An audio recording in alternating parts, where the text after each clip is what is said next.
Why? Why was I born an American? And not what would better suit me, if you're looking really good, a Palestinian,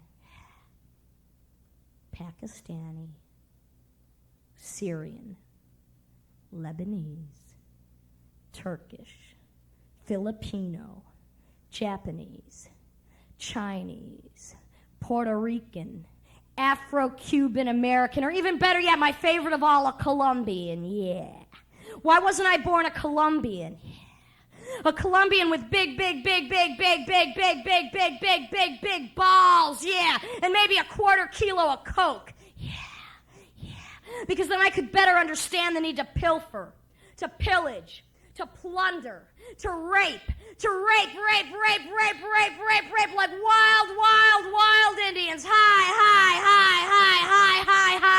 high up in those mountains, yeah. Immaculate camouflage, creases down the front, cap, bayonet, submachine gun on tripod, little square prayer rug.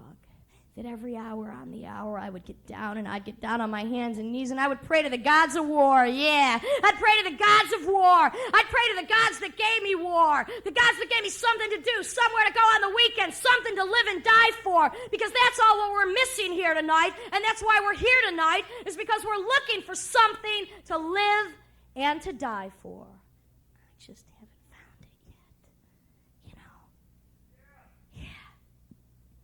And man, because men love to play God, and like I told you the last time I was here, you know how I feel about God.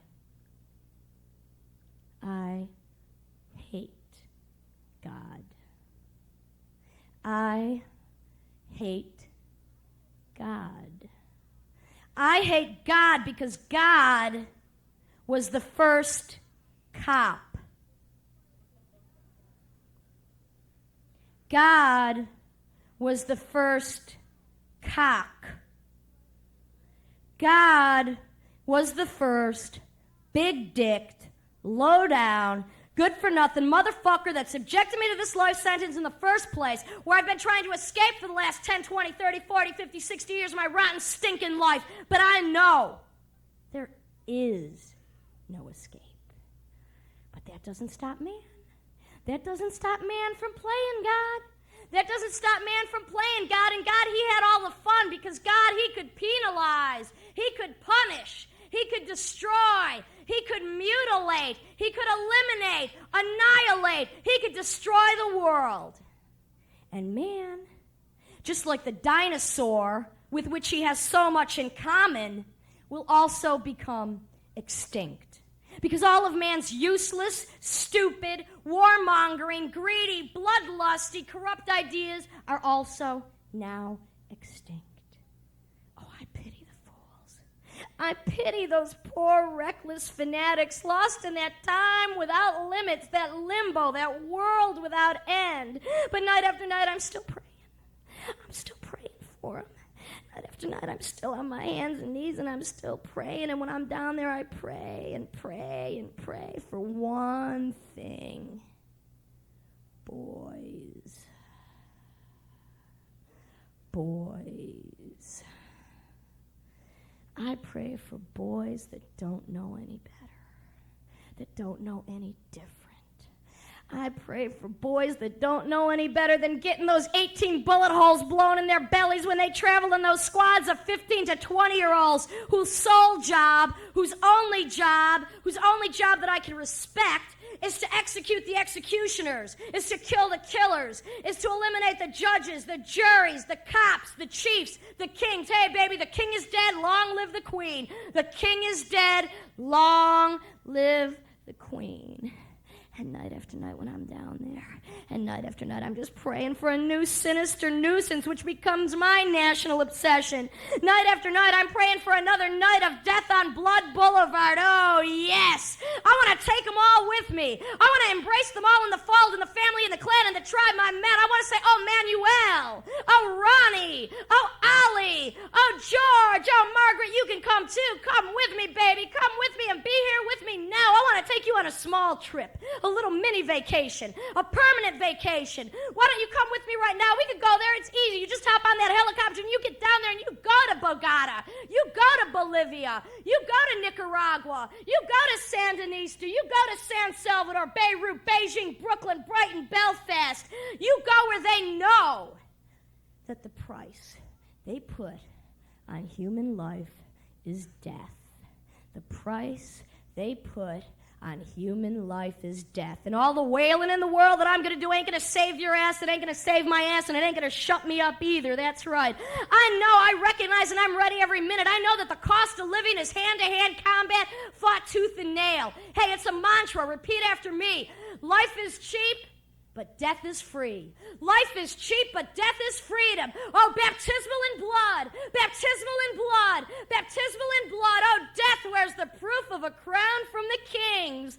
I am free. I recognized a long time ago that the horizon has finally disappeared. It's been replaced with leper colonies. The illusion of freedom is finally gone. That's right. Slavery is freedom. Embrace it. Slavery is freedom. Slavery is freedom. War is peace. War is peace. But peace, it's just not profitable.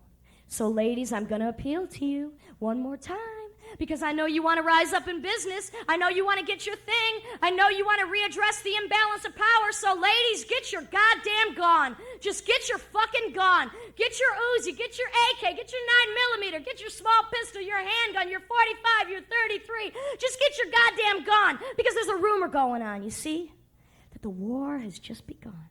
That the war is never over, that the war is never ending, and you must know that better than me, that the war is just an orgy of drunken hooligans who in order to pump up that last fading trickle of their waning sexuality, they got to pick up those bombs, they got to pick up those bricks, they got to pick up those bullets so that they can better penetrate the flesh of my flesh, the breast of my breast, the breath of my breath. I mean, if you want to get down to brass tacks and you want to know all about it and you just want to understand it, then you'll know the death of another living being, it just doesn't mean anything to me. I mean, it just doesn't mean anything to me. I mean, it just doesn't mean anything to men, because men are the ones in war. The death of another living being doesn't mean anything to men because men are so fucking afraid to die that they have to kill everything in sight. Yeah, men are so afraid to die that they have to kill everything in sight. Because if you can't beat them, kill them. If you can't kill them, fuck them. If you can't fuck them, kill them. If you can't do it good, do it hard.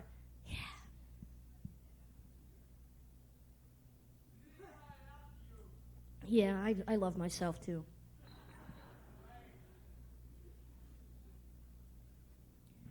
Part of the philosophy and the conspiracy of women in our 13-step program, which we're just touching on lightly tonight, because when I'm doing the real seminar, it will be women only, and then I'll do the one for men only, you know, the sexual healing bullshit.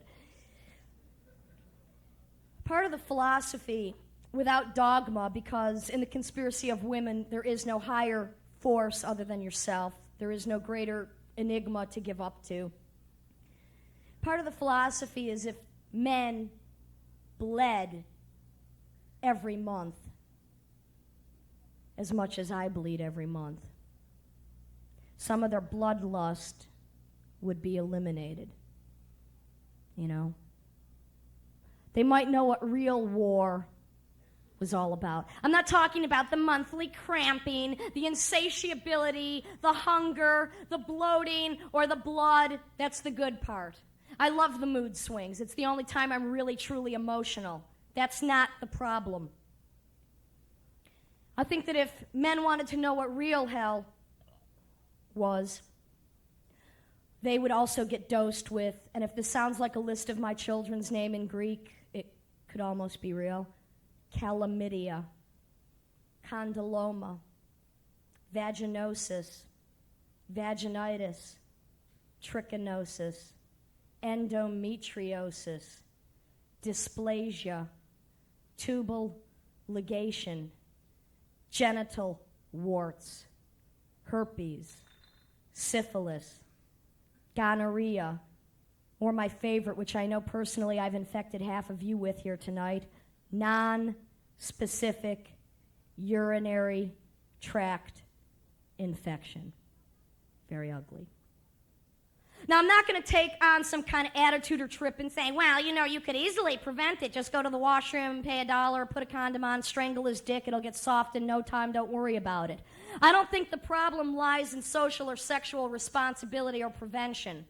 To me, what bugs me is that they don't want to cure any sexually or socially transmitted diseases. They don't want to cure it because then, ladies, every time you go to the gynecologist, he puts a rubber glove on, he sticks it in your crotch, he twiddles it around, he smells it, and he charges you $75 for not even getting you off. Not to mention $200 for the antibiotics. They don't want to cure you. They'd lose their business. They don't want to cure you. They want you to infect others. Because if you left it up to them, the tax they put on breathing would be called cancer.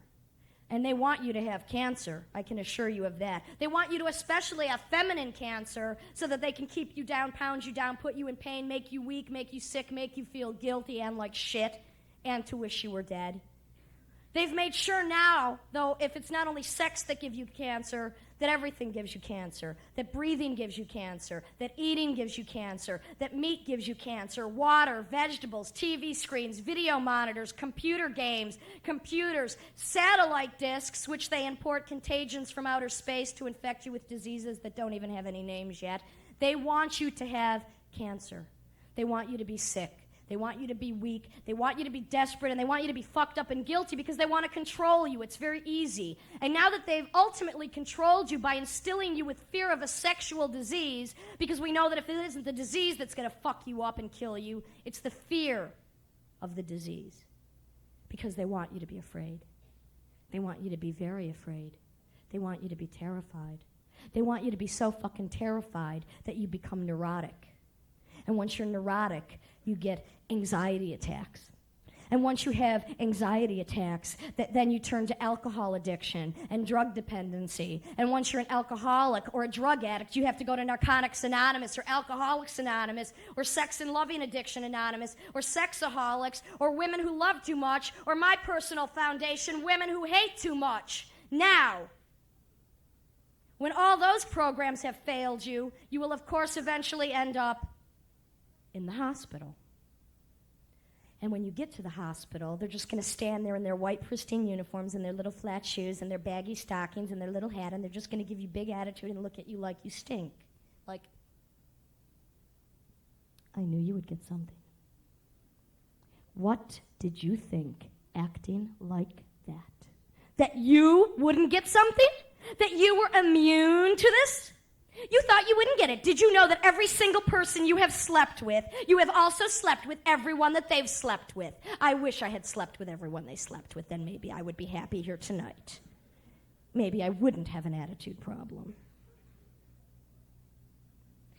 I didn't expect that I would go to the hospital in order to just be treated like some kind of leper, like some kind of human guinea pig, like some kind of lab rat, like some kind of monkey drunk on poisoned blood who can no longer control his drooling, who can no longer control his motor functions, who has no control over his mind, his body, his soul, his blood. They don't want you to have control. They want to control you, and that's why they use fear. It's very simple. They use it for everything. They use it as the ultimate control. So ladies, next time you're lonely or desperate or horny, or hungry, or hurting, or wanting, or desperate. You know this hole you got inside here, which like starts here and goes like all the way up to here, and it feels like it could never be filled, that endless void that I love to embrace.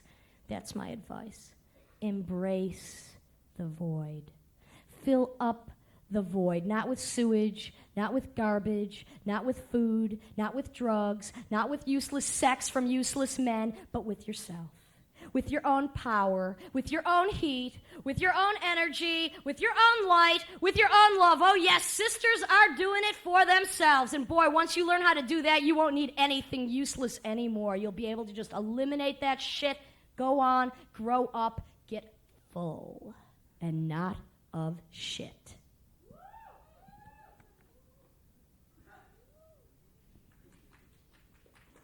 Thank you, sister.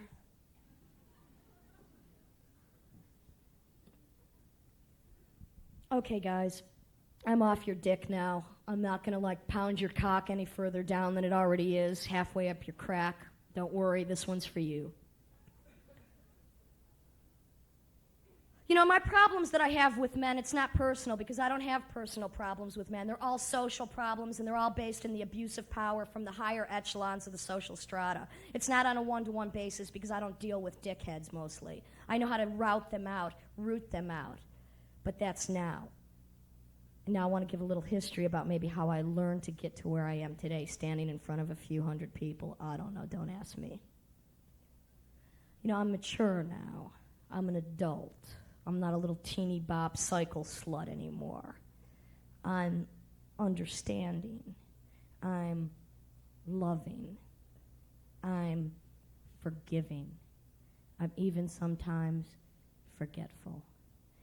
And to some of you guys out here who have been personally involved with me in the past, this is a little story for you. Some of the worst men I ever knew, some of the best fucks I ever had. I'd like to say,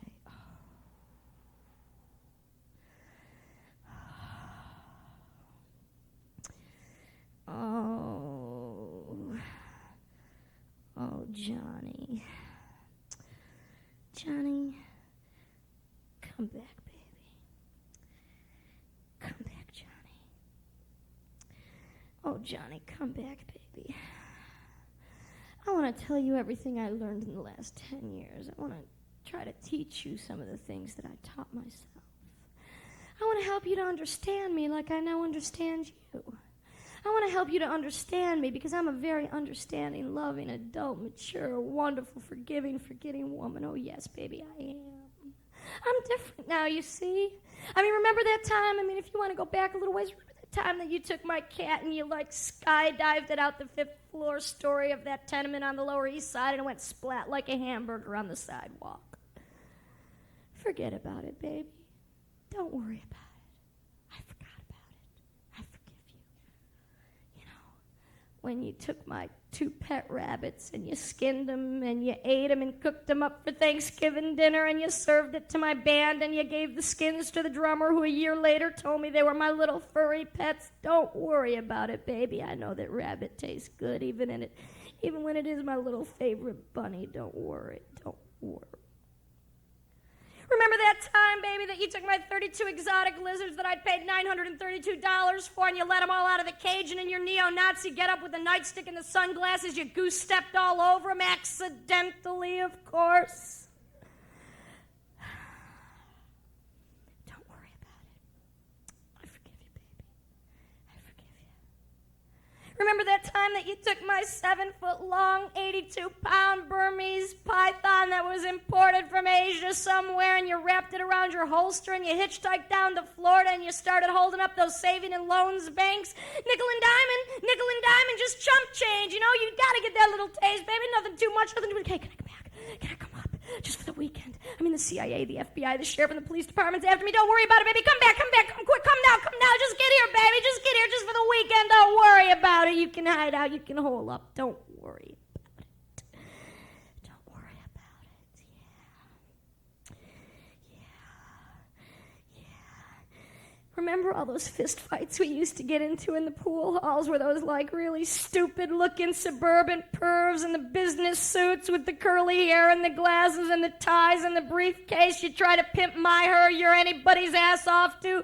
Just a little bit, just for $50, $75, just to do it. You know, the kind that used to like their balls having hot wax poured all over it while they'd be jerking off screaming out, Hail, Holy Mary, Hail, Holy Mary, Hail, Hail, Hail, Hail, Hail, Hail.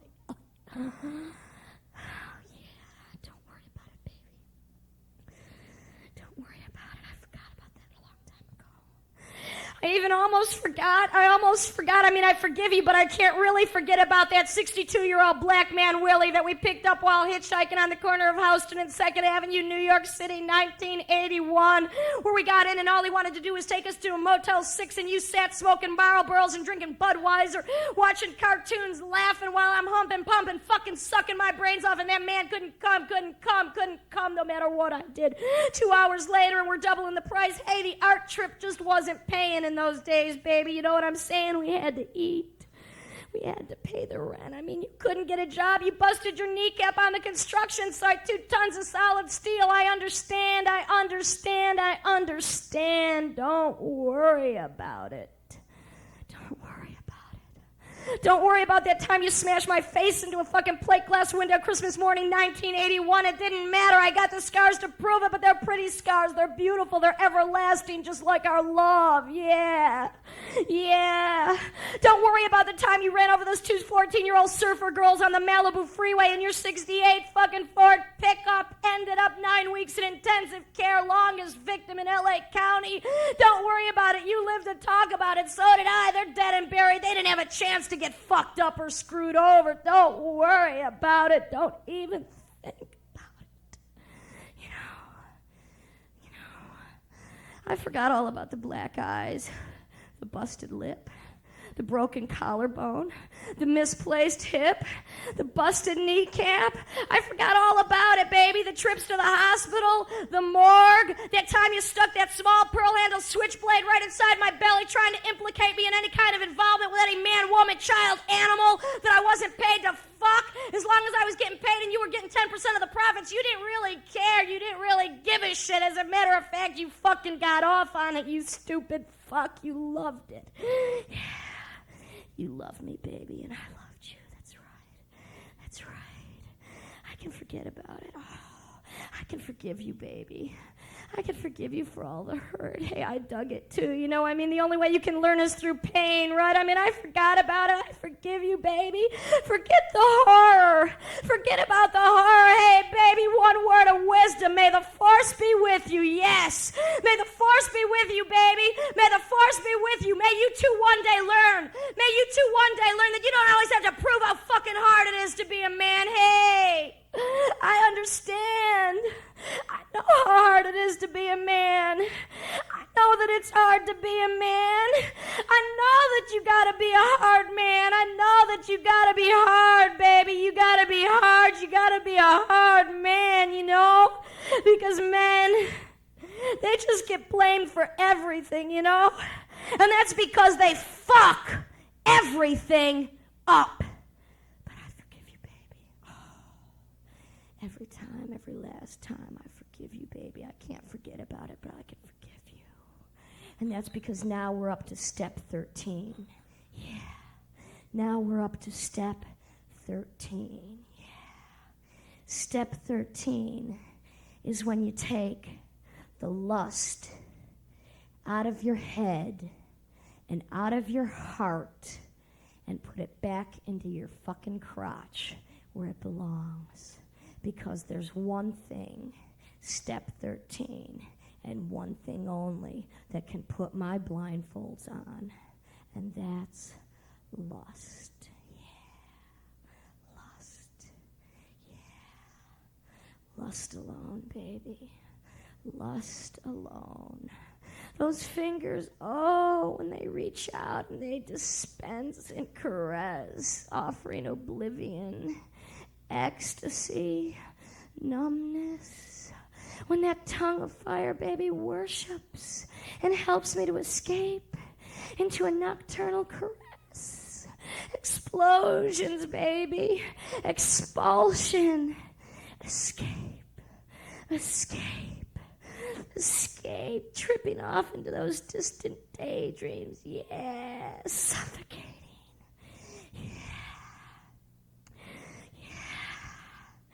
Hyperventilating. Yeah. Smooth, baby, is the touch. Oh, unforgettable. The taste. Yeah. The way you make those ripples shoot through. The way you pet, pierce, penetrate. Yeah. But experts only need apply. That's right. Experts only in the art of seduction. The ones that know how to stimulate those unsane endorphins, those polluted desires. Oh, I embrace it. Vessel of evil, doomed between my legs. Say it like a mantra. Rebellion from false virtue. Rebellion from false virtue. Rebellion from false virtue. But never, please, no, not nudity. Anything but nudity. Anything but nudity, because nudity is death. Nudity is death, and even the most tender kisses leave the aftertaste of the rat, trapped, standing in front of a door that leads to an unknown room. Every entrance is an exit. Oh, embrace me now. Every entrance is an exit. There's no time left for caution. Don't even think about it. There's no time left for caution. So tonight, when you're in your bed and you're thinking about me and my problems and my obsessions and my addictions, and you got your hand where it counts, and you're staring out the window at the rooftops and you see something moving in the distance, just remember, it's not always a man, It's not always a man. It's not always a man, that fucking sniper on the rooftop. Bloodshot grin, frozen grin, hand, arm extended, gun cocked, ready to explode. No, baby, it's not always a man that's singing those songs of piracy and grief, that's bloodthirsty, that's lusty, that's wanny, that's needy. It's not always a man with those faint whispers crushed like distant foam on ghostly lips. But one thing I learned from men, this is the lesson: the flesh is just the fool. The flesh is just the fool, so treat it as such. The flesh is just the fool of indifferent graves. Yeah. Whoever creates, and I know I'm not alone on this one, whoever creates demands destruction. Whoever creates demands destruction, because it's not until the flesh rots, that the soul can have any time off. And that desired state of nothing can